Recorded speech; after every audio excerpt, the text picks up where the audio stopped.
150 ans avant, la Suisse c'est un pays pauvre, pas de matières premières exploitables, pas de colonies exploitables non plus, pas d'accès à la mer pour vivre du commerce.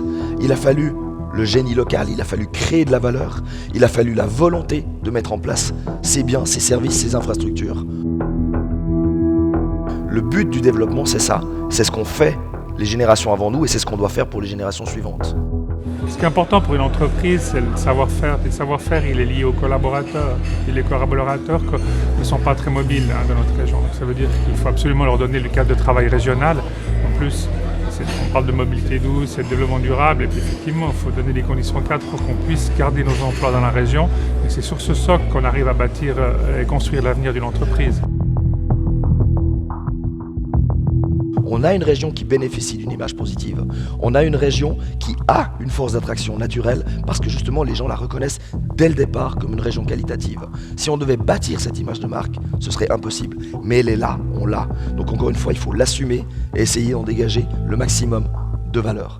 Mais c'est donc cette notion du hub, de Romandie check-in, pas que pour les Suisses allemands, mais même européens, que le client sait de venir dans notre région, rester dans notre région plusieurs jours, plusieurs nuits, et découvrir à quelque part toute la palette de prestations culturelles, sportives, événementielles.